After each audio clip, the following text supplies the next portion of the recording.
Good evening and welcome to the Town of Cary Planning and Zoning Board meeting. Thank you for joining us tonight. I now call this meeting to order. Our Board Clerk, Thomas Wilson, will take roll call for this evening.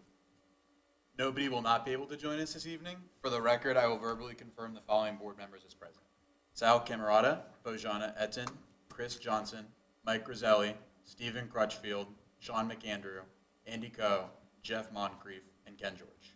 Thank you.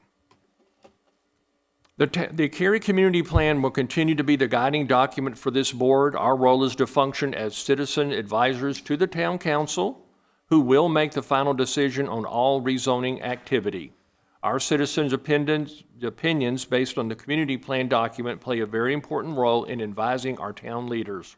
While this is a public meeting, it is not a public hearing. There is no opportunity for the public to speak during this meeting.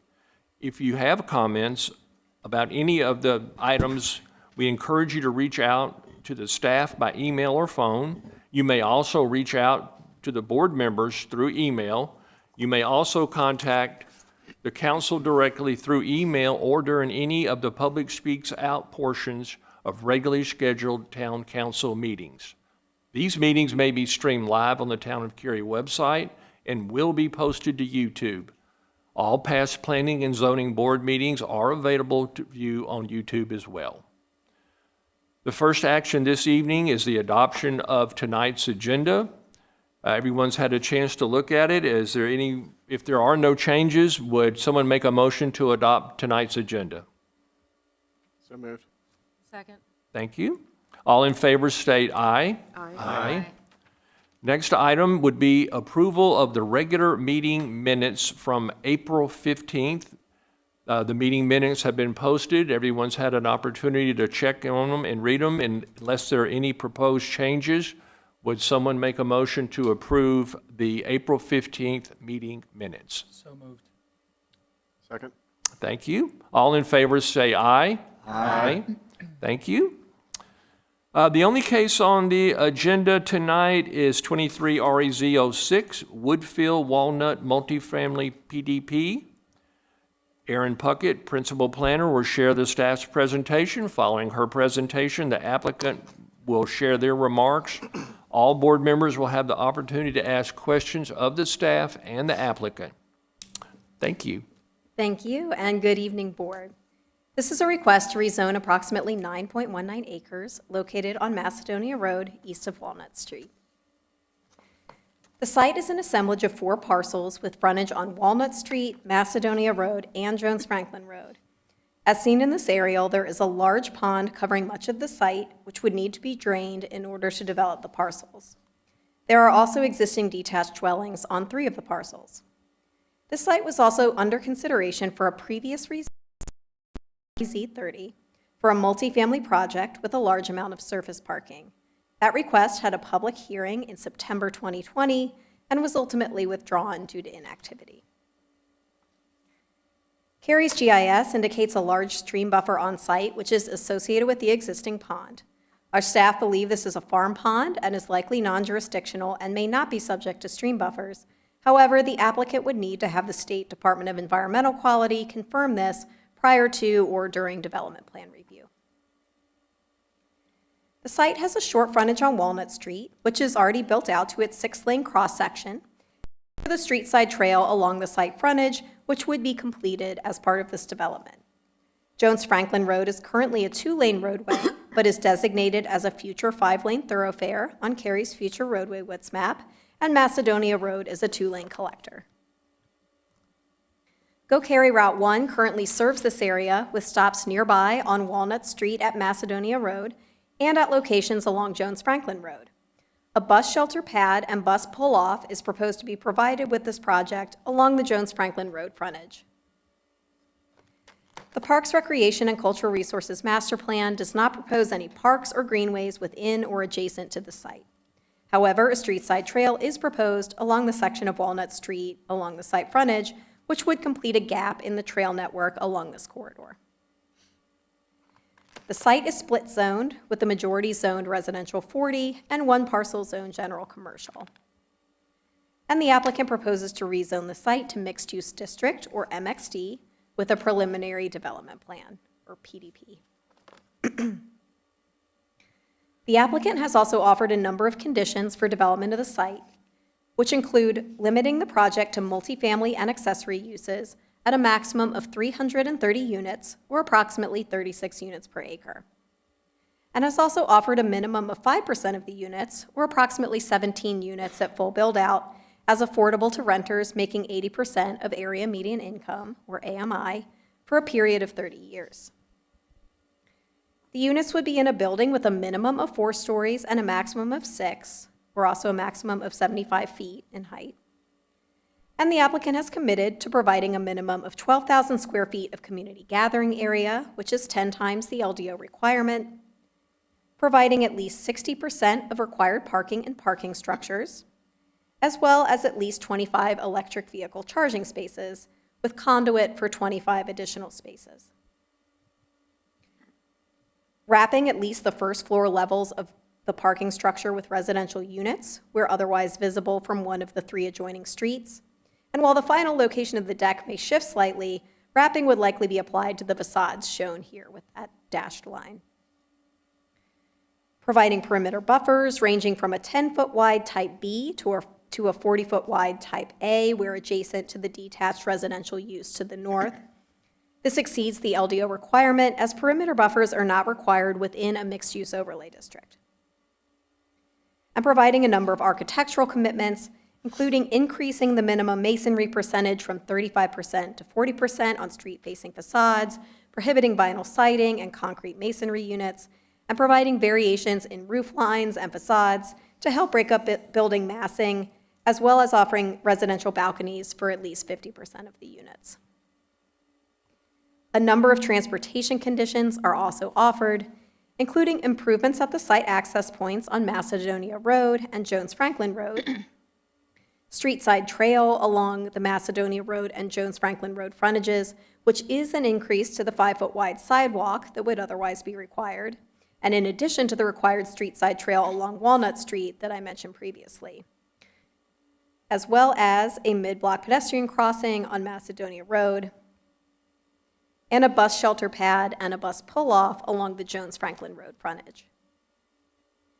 The site also seeks several modifications to LDO requirements to allow for increased flexibility. These include a modification to the street network requirement to allow bays of angled parking along internal circulation, removal of 3 champion trees with replacement inches to be provided per LDO requirements, grading within buffers and streetscapes, and reductions to certain streetscape widths and planting rates. Along Macedonia Road, the applicant proposes to meet the LDO required width of 30 feet for collectors, but proposes to reduce the Jones Franklin Road streetscape from the LDO requirement of 50 feet to 30 feet. For both of these streetscapes, the applicant proposes a custom planting rate in lieu of the typical LDO Type A standard. As a reminder, that Type A is the densest LDO planting rate, which is composed of upper story and evergreen understory trees, and this project proposes fewer trees and some shrubs for a more urban appearance. Certain hardscaping, the street side trails, and residential stoops along Macedonia Road would also be allowed within the streetscape areas. The Walnut Street streetscape is also proposed to be modified. In lieu of the 50-foot residential Type A streetscape, the applicant proposes an alternative buffer displaced internal to the site, made up of evergreen understories and shrubs, to help provide some visual screening between the road and parking area. A 4-foot tall decorative masonry wall is also proposed as part of this alternative streetscape. Additional commitments to provide a fountain in the stormwater control measure, or SCM, and make visible retaining walls decorative in nature will help soften the visual impact. And as mentioned previously, some architectural commitments, such as slightly increased masonry and a wrapping of the parking deck where visible from Walnut Street, may also help with this approach. While this is a departure from typical LDO requirements, staff notes that existing easements along Walnut Street, along with some potentially difficult topography, could make provision of the typical residential streetscape challenging here. In our analysis, staff found that live, work, move, shape, and serve chapter policies from the Imagine Cary Community Plan apply. Tonight, I'm going to start with the guidance from the Future Growth Framework map as many of the other plan policies tie back to this designation. This site is within a destination center, which is the area in brown on this map, and I'd also point out that this particular destination center is on the edge of Cary and Raleigh, with Raleigh to the east of the site in the white areas.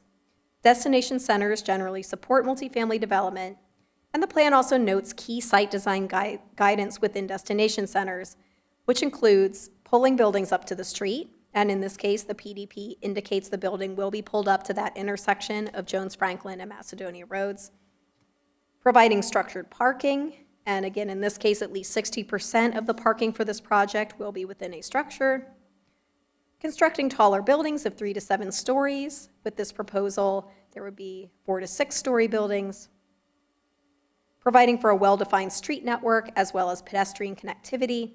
As noted, some modifications to a typical street are requested to allow for parking, but pedestrian networks, including street side trail, all 3 frontages are also provided. Regarding LIV policies, the provision of multifamily dwellings can help address the policy regarding housing choice, especially in locations near services and amenities and on transit lines. Within a mile of the site, the housing stock is predominantly multifamily, and a number of multifamily projects are in process in the area. While the residential composition of the destination center is primarily multifamily, the policy encouraging a variety of housing types in mixed-use centers notes that this should be a mix of housing types other than single-unit detached, so a higher share of multifamily would be appropriate. This assemblage is also an infill site surrounded by existing and proposed development, and the applicant has also offered that 5% of their units would be affordable to those making 80% or less of AMI. The work chapter notes the importance of smaller housing types to support a diverse workforce, and the MOVE chapter speaks to designating transportation infrastructure to address land use. As noted previously, the project does propose a modification to allow for parking on internal travelways, but also provides pedestrian and transit improvements, which also speaks to the MOVE policy regarding multimodal design. Many of the policies in the SHAPE chapter apply, including focusing the most intense uses in destination centers. A higher density multifamily development would meet this policy, especially, again, on an infill site. A mix of uses is encouraged in destination centers, but does not have to be provided by each individual project. And on the whole, non-residential uses do make up the majority of the Crossroads Destination Center by acreage. Multifamily development could also facilitate a logical use transition between surrounding commercial and civic uses. There is also future multifamily development across Macedonia Road to the east and north. The most disparate use is the adjoining detached residential unit to the north, but this project does provide for a 40-foot wide type A buffer for that lot. Architectural conditions regarding materials and form, along with a commitment to structured parking, help speak to the policy regarding aesthetics and quality. Regarding the SERVE chapter, the proposal would remove existing vegetation, including and proposes replacement streetscapes at lower widths and rates than the LDO would otherwise require. At the same time, denser development at this location, proximate to services, employment, shopping, and a transit route, helps provide certain efficiencies that may support environmental policies. 25 EV charging spaces with conduit for 25 more also helps to address the sustainable energy policy. A neighborhood meeting was held in July of 2023. 4 citizens attended and had questions and concerns regarding traffic, drainage, and what might happen to the pond. Staff received 1 follow-up email requesting further information between the neighborhood meeting and public hearing, and we've not received any additional calls or emails since that public hearing. Council held a public hearing for this request in March of this year. There was 1 speaker, a property owner involved in the request, who asked council for their support. Council members had several clarifying questions, which are described in more detail in your staff report. They also shared a number of comments, including noting that this location could be ideal for affordable housing. Several members noted that the condition regarding a decorative masonry wall could benefit from some additional detail. 1 member noted concerns regarding the modification request to the streetscape requirements. 1 member suggested that the applicant could consider additional conduit for EV charging. And several members noted support for elements such as the provision of street-side trails, structured parking, the parking deck wrap, and increased masonry materials, community gathering space, and the EV charging spaces. Since the public hearing, the applicant has added the following commitments: to reserve at least 5% of the units, which could be about 17 units if the maximum residential yield is achieved, as affordable for renters making 80% of AMI for a period of 30 years, and to install conduit for an additional 25 EV charging spaces. The applicant also clarified several elements of the proposal, including adding that the decorative masonry wall along Walnut Street will be consistent with the color and finish of the building, clarifying that the maximum building height will be 75 feet, that's in addition to the 6-story limit, and revising portions of the streetscape standards to clarify that the Jones-Franklin Road streetscape may be averaged, provided a minimum 20-foot width is maintained, and that only hardscape or paved elements may overlap with any existing easements. Staff's preliminary findings for consistency with the Imagine Cary Community Plan. Regarding the shape chapter, the proposal meets a number of policies, such as citing the most intense developments in destination centers, promoting infill or redevelopment projects, and providing appropriate transitions, specifically through provision of a logical mediating use and perimeter buffers. The proposal also meets much of the destination center guidance, including building height and location, use of structured parking, provision of community gathering space, and increased pedestrian connectivity. We found that LIVE policies regarding housing choice and variety, infill and redevelopment, and affordable housing are also addressed, along with the associated work policy that speaks to diverse housing options. Similarly, enhanced pedestrian facilities and provision of a bus stop and pull-off lane help address the MOVE chapter, although the applicant proposes modifications to allow parking on an internal travelway rather than a true street connection. Finally, provision of EV charging spaces and additional conduit for additional spaces partially addresses the SERVE chapter. The rezoning does propose some modifications to tree preservation and streetscape standards as mentioned, but staff note that dense development at strategic locations can also create efficiencies in trips and provision of services. This concludes my presentation. The applicant's representative, Jamie Schwedler, is here this evening to provide comments, and then I'm available for any questions. Thank you.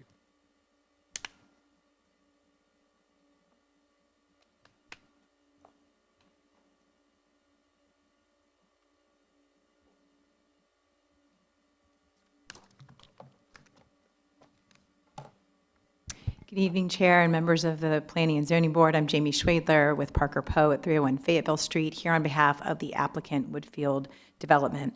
I'm joined tonight by Nathan Griffith with Woodfield, as well as my own colleague Mark Frederick and Ed Tang with Withers Ravenel, who are a part of the development team.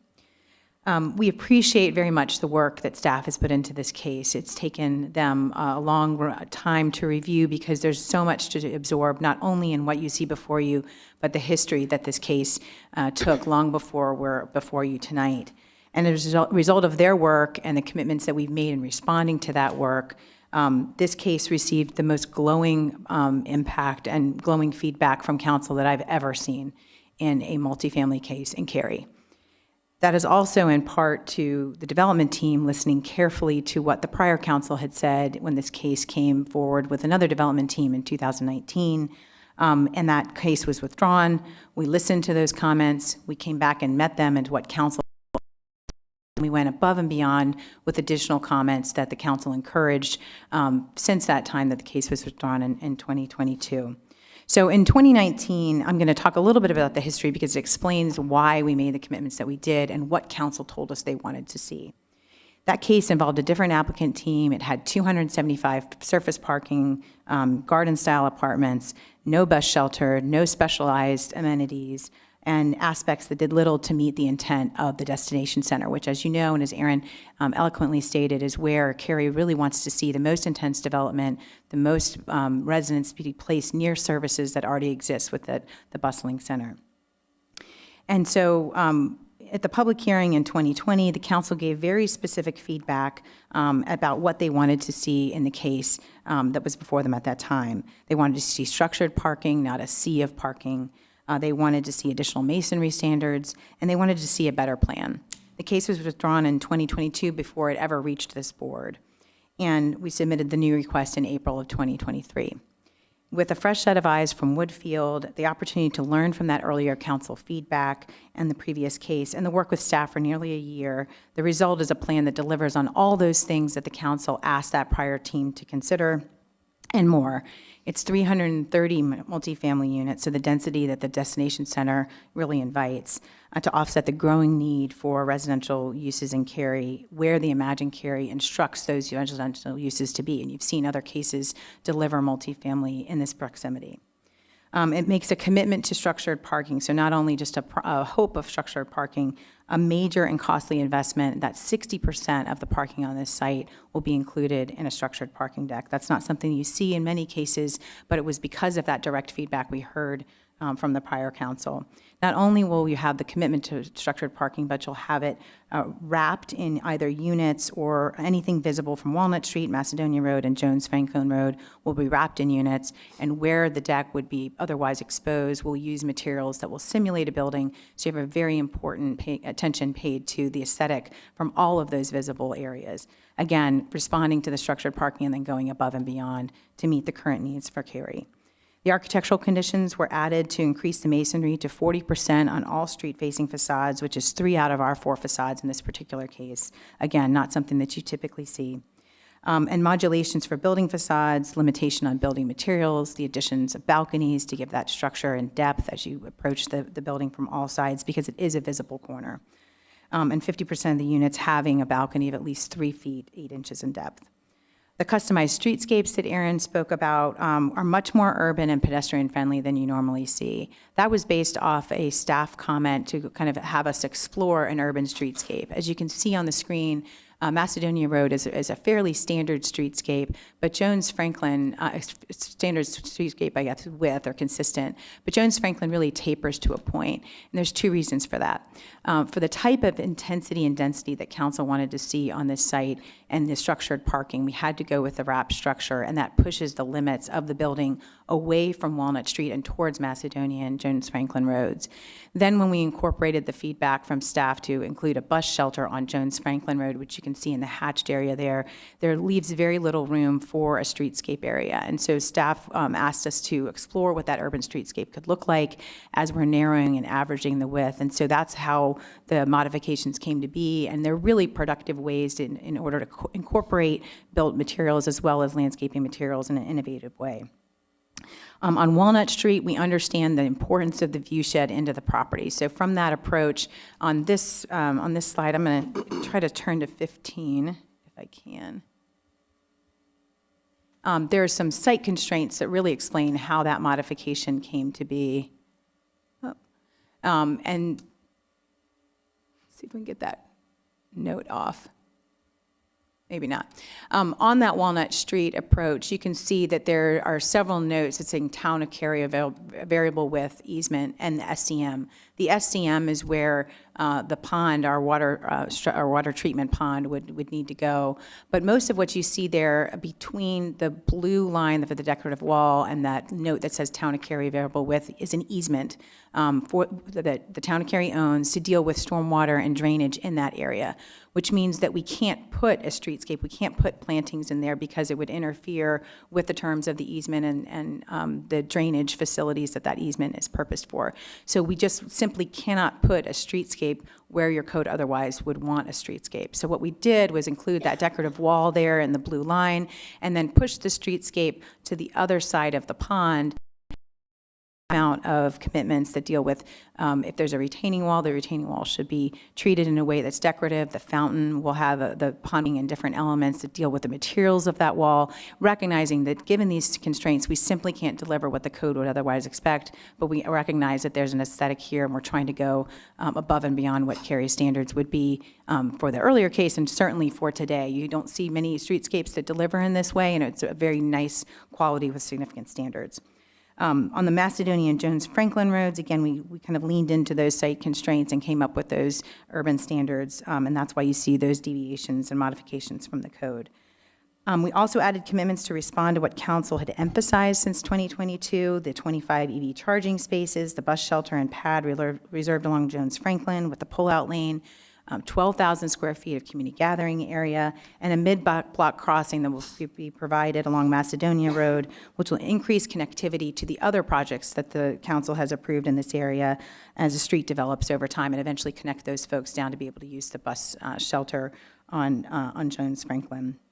While council's reaction at the public hearing was largely very positive, they did make several requests that Aaron outlined on the screen, and we responded to each of those. We installed a conduit for an additional 25 EV charging spaces.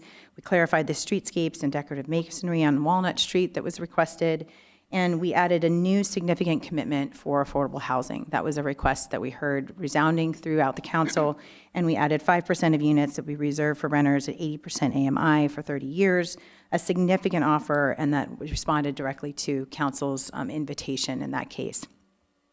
As you can see from not only the constraints here, but the desire for council for wanting more density in this destination center, the modifications are necessary due to the specific complications with the site and for wanting to put more density and structured parking on the site. And so we tried to do the least deviation possible, but we still needed those modifications in order to deliver what the council had instructed.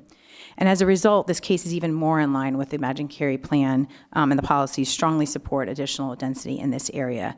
Aaron did such a thorough job, it's very hard to narrow those down, so I'll just pick 3 to focus on. Destination centers, they're intended to contain the greatest development intensities found in Cary. This request provides that density and vision for a destination center with the elements such as the parking deck and all the screening elements that I spoke to earlier. The LIVE Chapter Policy 4 focused on expanding housing choices within the mixed-use centers for citizens who want to live proximate to shopping. You heard the statistic that this area is not dominated by a lot of residential uses, but multifamily makes sense when you're in this kind of intense area. And then Policy 6, which encourages affordable housing, which we've added. The Crossroads and Swift Creek mixed-use overlay districts provide those existing shopping amenities and other services that are already in place where you want to place people where they can walk. And we've included those heightened streetscape requirements of the street side trail to get them there.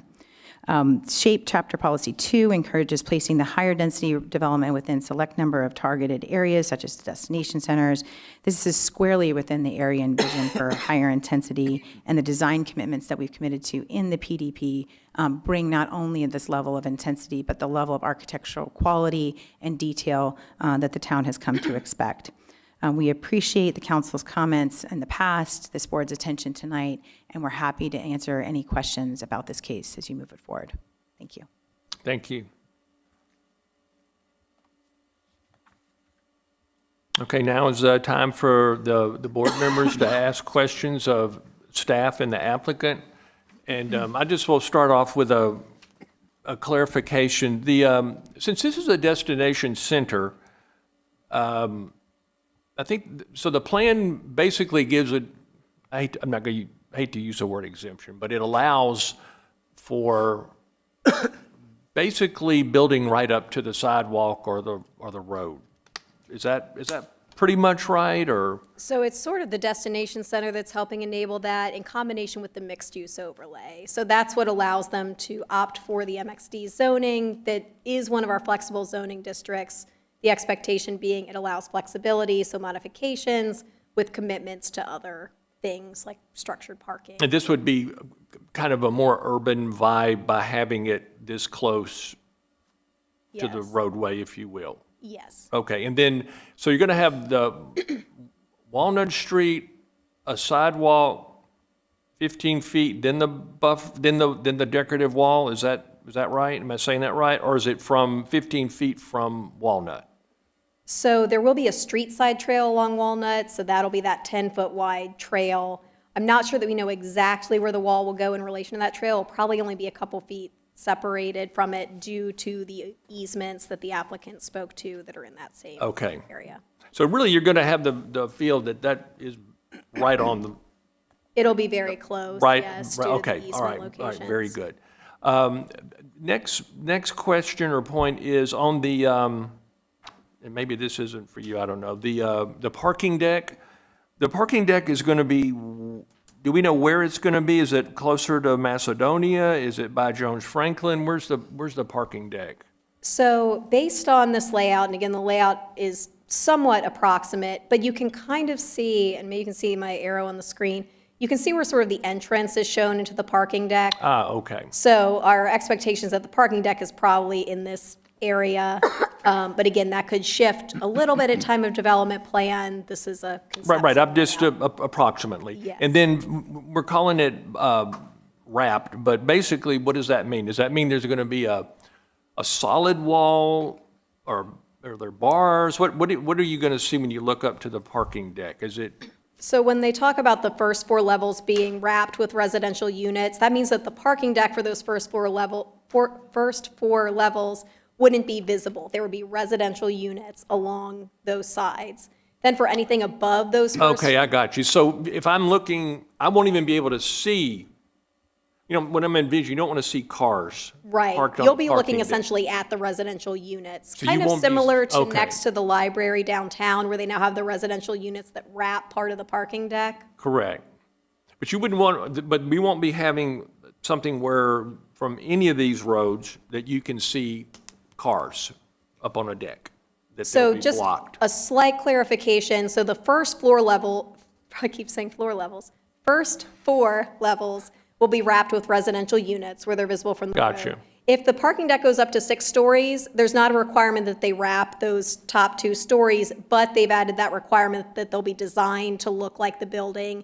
So there's a possibility you could still kind of see in, but again, we're now talking about 5, 6 stories up. Okay, And- if it does, because again, with a destination center, you'll have another word called a gateway, right?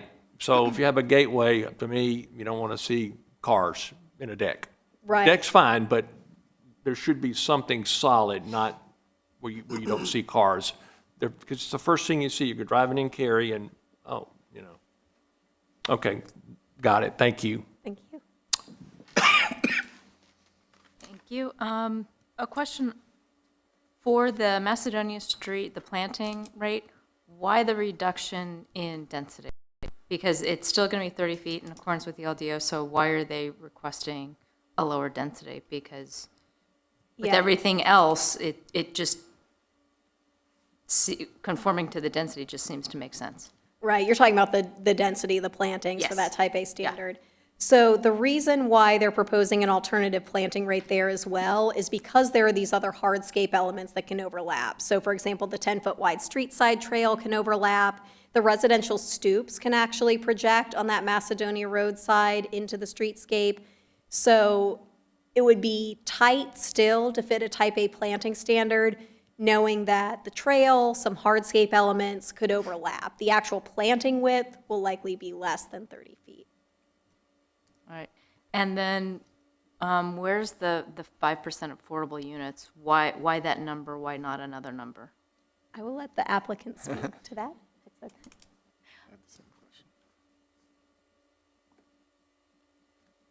Yeah, Aaron gave a great answer to the first question. I'll also note that there is another easement along Macedonia Road that we cannot place plantings in, and so that's another constraint. We can kind of pull things up to the building. But I otherwise agree with everything that she said. The why 5% on affordable, so whenever applicants are looking at whether affordable can be provided at all in a project, it's always kind of a math equation essentially of how many units, what type of affordability, and how many years. And those kind of vary based on what the project can afford essentially. And with the costs of the structured parking that we knew was very important to council, structured parking is very expensive. With the grading challenges and things that we'll need to do in terms of retaining walls and all of the costs that are involved in the things that we already came to the council knowing that they wanted, that's where we were comfortable saying we could still move forward with the project and still meet the suggestion of affordable housing here. And so it's just simply what each project can bear, given the commitments that they've already made. It's concerning just because, right now, from the HUD, 28% of families in Cary are at 80% AMI or below. So when you look at the 28% versus the 5%, and being able to, these, 330 multifamily units where we're trying to get more, ability to get more people, the 5% just seems off. And so I just wanted to make sure that we highlighted and understood why that 5%, I'll say, you know, just from that observing, doesn't start to get at the real need. I understand, and I mean, the need is significant in every community. But what the Imagine Cary plan says about that is the provision of affordable housing is what we're looking for at whatever developers can offer that still works with their project and gets these units built is what we're trying to meet. And so that's going to look different for every project. Other projects that don't have the significant cost of a deck might be able to increase their offer. Thank you. You're welcome. Okay. Yeah, I'd echo the comments about the affordable housing piece. It's 5% is definitely an improvement because there wasn't any in the beginning, but it would be preferable to be more. I just had I think with the previous comments and conversation, my other questions that I had written down, I think have been addressed. But one, I had read through the rezoning justification statement, and there's a comment in there I just wanted some feedback on because I was unclear about it. It says the proposed rezoning is unlikely to have significant adverse impacts on the natural environment, excuse me, including air, water, noise, stormwater management, wildlife, and vegetation. And then the comment is the proposed rezoning will not have significant adverse impacts on the natural environment. The applicant anticipates bringing the property into compliance with all such LDO regulations. Here's the point I'd like clarification. It says, which will have a net positive impact on the environmental aspects of the property. What does that mean, net positive impact? And you're speaking about the applicant's justification statement? Correct. I'll let the- I'd just like some clarity on kind of what that means, because it's pretty ambiguous. I can't tell if you're reading from the application statement or some of the staff's observations on the. This is the Macedonia Road rezoning application, Exhibit A, Part 3B, rezoning justification statement number 1. Okay. That we're asked to kind of respond to at the beginning of the case, and knowing some of the physical features with this case and what will have to be done in order to deliver that destination center, we knew that the pond is not jurisdictional. We've already confirmed that, and so that can be drained. As Aaron mentioned, it's a farm pond. And the way that all of that drainage is working today is not managed by a storm water control facility. And so at the end of the development process, we'll be required to treat all of our stormwater to make sure that it's exiting and leaving the area at a rate either existing or better than it is today, combined with some of the natural features that are between the pond as it stands today and Walnut Street, in that drainage area is kind of a ravine. And so adding these commitments in will actually enable us to kind of manage that whole area a little bit better than it is today in its natural state. So where does the net positive impact, where does that part come from? Because that's the part that I'm lost. Well, I mean, I think anytime you have development and you're taking a site that's existing in natural, you're trying to balance out the improvements that you're putting back onto the site. And in this area, because it's a destination center, because it invites the buildings being drawn up to the street, and because it invites that intensity, we're trying to say, basically, we're putting that out there, but we're trying to offset it with the other things that we're doing and the sustainability commitments that we've made. Okay, thank you, I appreciate that. Yeah. Just curious, you'd mentioned, the previous applicant had 275 kind of surface parking. We said 60%. And if I missed it in here, I apologize. What's the total number of parking units? Just trying to get an idea for, how many will be in the structure versus on the surface. So we don't know the total number of spaces yet. That would be a development plan question, and that's because the parking rate is based on the number of bedrooms. We don't have that level of specificity at time of rezoning. Okay. And then just curious, I mean, all of the conditions, this is a challenging property and, it's a good use of the space, but how did we come up with 4, not 6, on that retaining wall on Walnut Street? I mean, 4 feet's not very high, so it's pretty expensive. Like, what do you get for 4 feet that you don't get for 6 or whatever? I think this is such a new approach. We've never seen this approach to a streetscape before. We're not positive what that right height or number would be.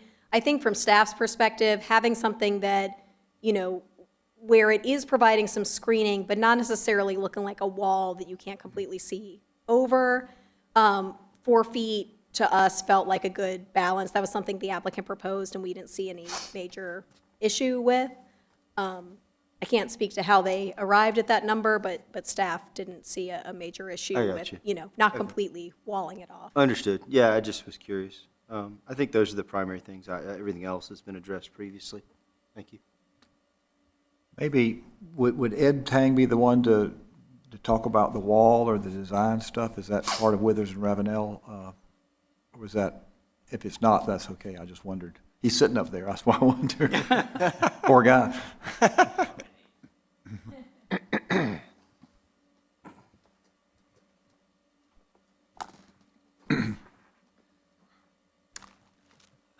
Yeah, so the wall being 4 or 6 feet, I think if you think about it, a 6-foot wall is, for me, it's a Yeah. little bit tall, right? So from a pedestrian scale, I'd be more comfortable if I was walking down a sidewalk and have a 4-foot wall where you can actually see over, like Erin said. You don't want to completely block the view, and that building, just measuring, that's over 200 feet away from Walnut Street. So that building's set pretty far back. So not necessarily having a tall wall, I think, is fine because you have that depth that you're still far enough from that building that it's not completely blocked off. And, it gives a better pedestrian scale, I think, for somebody just walking by, so. Thanks. Well, it's a little, I fished in that pond as a kid, so Shame. it's a little emotional, really. I just had to be honest. It's when I first saw the whole thing, I think, you don't stand in the way of progress, right? And you ride your bike past that to the church on the corner, and then you fish in the pond, and you know all the boys that you fished in the pond with. So, but you can't have it that way forever. So I know that's I appreciate several things about the project, but I thought I would get that out of the way first. And I do have, I did rescue some fish from a project further up Walnut Street, some goldfish in a pond, and they're in my backyard now. The ones we didn't get out, they threw in Woodall's pond, and I understand there's some 18-inch goldfish in there. Maybe I can catch them and put them in my pond in the backyard before they cover it. But life goes on. I love the crosswalk, doing the improvement to get across to the other MXD. I think that's another place where to get to the other Woodall property across the road, which just is absolutely wonderful. And also, the understanding that we want it to look a little urban maybe when we get into this area makes me appreciate that reduced streetscape or the thinner streetscape. I don't think you defeat the purpose, I think, of having it road frontage if you're trying to look through a bunch of green trees and trying to see what's behind it. I think to let the building show, I think. So I certainly understand the streetscape, and I'm in favor of that. And the bus lines, again, is a great use of that, spot up by the corner. And I think that's my only comments. Okay, thanks. Sal? Yeah, my questions have to do with traffic. We didn't hear too much, I don't think, in traffic in the presentation. My sense is that these existing roads can handle whatever we're going to build there, and I think you said Jones Franklin Road is going to be widened. What about Macedonia Road? What's going to happen there? Is there going to need to be widening of that? Was there a traffic study done on that, on this project, and what are we seeing there? Yes, so there was a traffic study done. Macedonia Road, because it is a collector, is already a 2-lane road, which is what it's required to be at full build-out. Remaining sidewalk gaps would be an improvement that would be still outstanding, and as I noted, the applicants actually offered to provide that as a street side trail. Okay. And there was a traffic study done, yes. Okay. Yeah, just a question on, so the 330 units, residential units, was was based on a preliminary development plan, right? Which is normally, I don't think, is a commitment by the developer. But I think I read someplace that they've committed to that through the preliminary development. Correct, Is that right? yes. And that preliminary development plan, again, that's a requirement specifically of the MXD rezoning. So that maximum number of units, that would be considered like a zoning condition. Okay.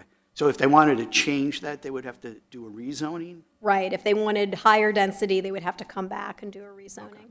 Okay. Yeah, I mean, one of the things that hit me was like mixed use, and then there was only residential, right? Residential multi-use. But then, you show the mix of use in the entire destination center, and I think that was really valuable to understand how this fits in with the whole destination center and the other retail and commercial uses. So it makes the 330 units, doable and fits in. So that's all my questions. I think the residents' destination will be that Bojangles on the corner. I think that's what Right.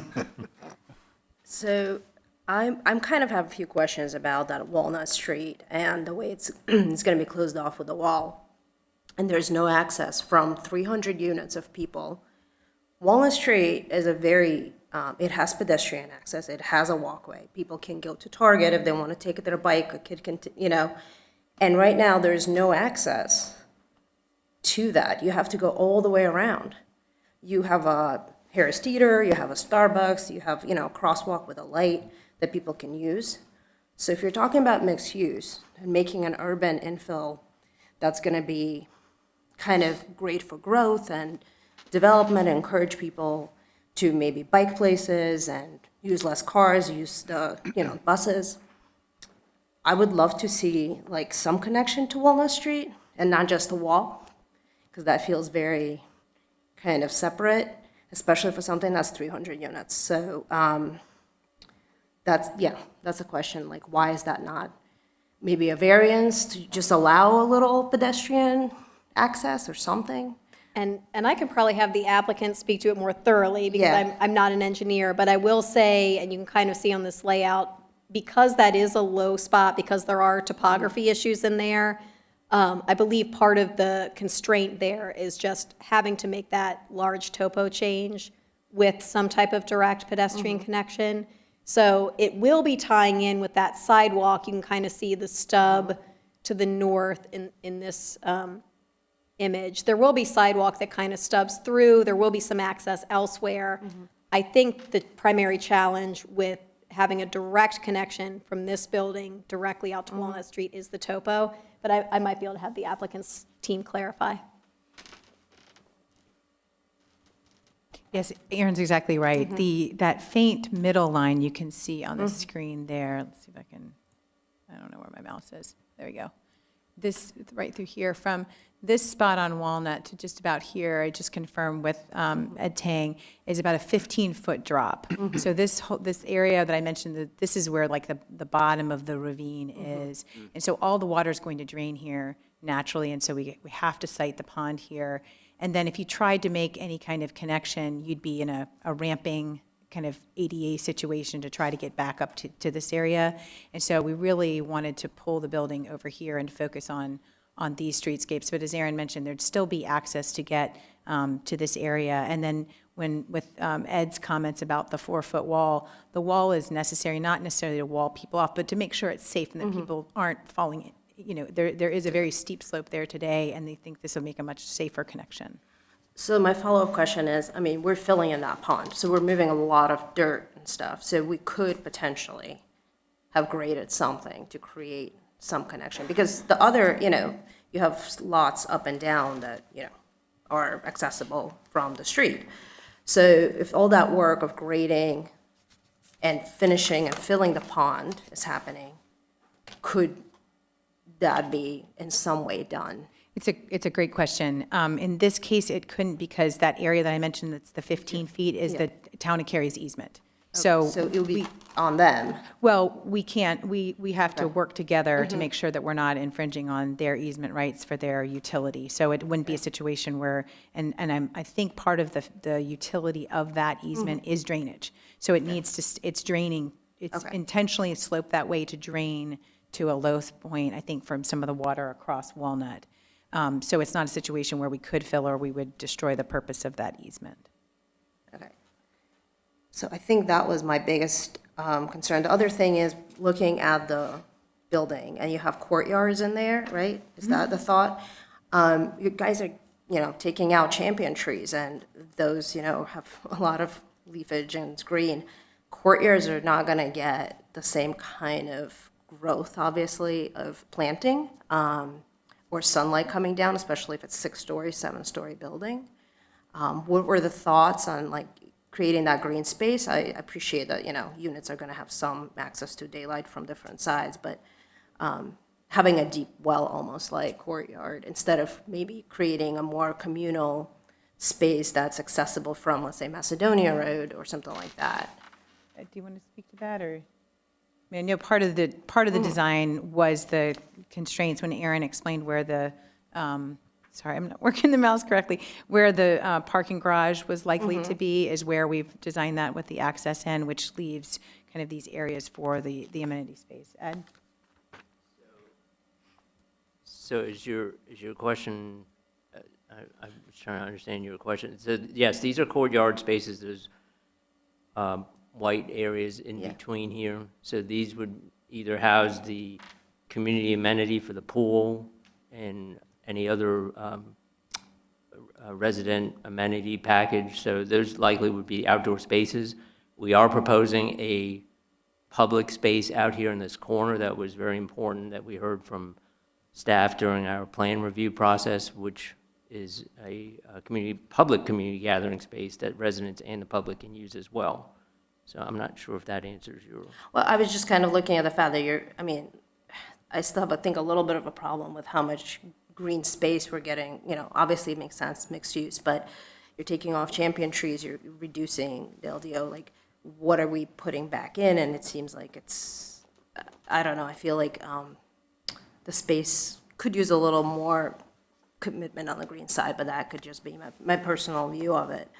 And I think that corner, the Macedonia and the Jones Franklin, it's a corner. So how often are people gonna sit there? It's gonna be a busy corner. That's all I'm saying. So it's not like a park where you go to and you enjoy it, which would be maybe a little bit more would be better for the space. But that's maybe looking at it more as a as a plan overall that you guys are gonna work through at the finite points. So anyway, I just wanted to kind of bring up the fact that we're also getting rid of some important greenery. And how are we dealing with that? Thank you. I think I'm good. That was just my little sticking points. And I just wanted to verify, so when these are actually registered champion trees, they're not, sometimes I've heard that term used a little too loosely, so I just was curious if they are Yes. registered. The applicant has gone through a tree report with a certified forester or arborist, so that's how we get that information. Okay. Yeah, I think most of the questions I had have already been answered. I am curious, and I understand completely the answers with the getting a connection out to Walnut Street, but I am curious if there's any chance even a pedestrian connection could be made, even if it was up near the northwestern property line. Any kind of connection from the development out to Walnut Street just for pedestrians would be a big plus. Because that's where a lot of people are going. That's all I have. Okay. Aaron, could you pull up the destination center map? Yes.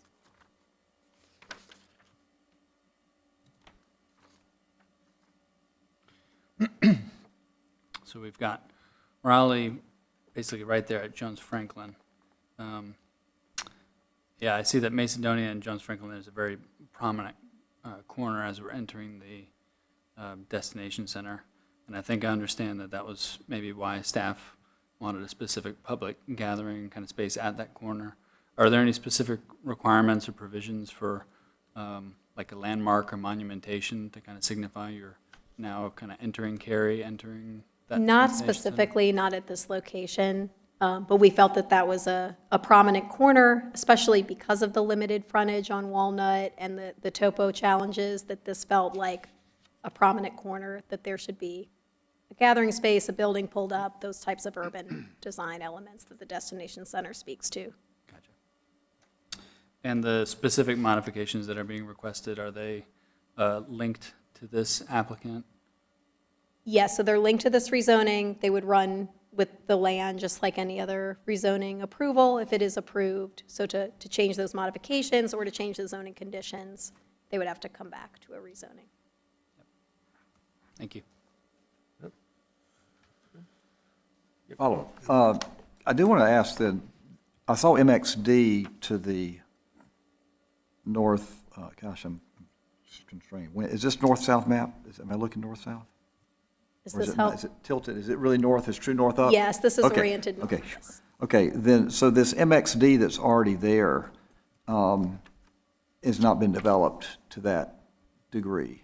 Right, the one to the northeast of this site across Macedonia? No, northwest. Oh, northwest. Next to it. I see. So yes, the one directly adjacent is actually an existing bank property? That's where the credit union is. Yes. So is that little line, does that little line where you showed that, where you're going out on the previous slide, does that go to the bank property? That's, I guess, what I was trying to figure out. Yes, and you're correct. I may have misspoke before that let me pull the PDP back up. Give me 1 second. So yes, where they're showing the stub would really, I don't believe the bank connects there. Currently, that would be for future redevelopment were that bank property the to bank get intensify or torn down. redevelop Okay. in the future. I apologize for the confusion. Okay, all right, then also, then looking back at the one you were just on, back to that one that showed the MXDs and or the Yes. destination center. So if they do the Macedonia Road street side skate, which is 10 feet, will this be required for those, if those two single-family lots there go, will that be required to be extended? Would that be a standard that Cary will have, or could it narrow down to 6 feet and go, or whatever the standard is when it goes out? So I think the specific answer is yes, it could narrow because technically the requirement is Okay. 5-foot sidewalk. However, our staff would be pushing Pushing for for them it. to match were they to redevelop in the future. So that would be the logical access to Walnut Street. Yes, because that will Because it'd be a continue around. 10-foot street, less busy street, a 2-lane collector rather than walking along beside Walnut Street to get up to a place to cross. I think that satisfies my connectivity issues, is if it'll happen, and they'll probably walk through their people's grass until they, for a while, whatever's in the right-of-way to get up to the corner until it gets developed, and I don't think it'll be that long. But, okay, that was that one. And I do think it's interesting to point out, we're going to doing something so much nicer here, because if you were coming from Cary and you wanted to see what Raleigh looked like, you'll see a gas station and a car lot right there. So that's all you're going to see, and no development virtually at all. So we definitely are a step up when you go look the other direction. So I appreciate that.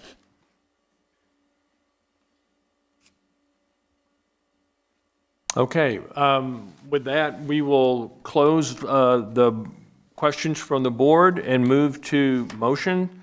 Would someone like to make a motion for 23 REZ06 Woodfield Walnut multifamily PDP rezoning? I believe everything's on the screen.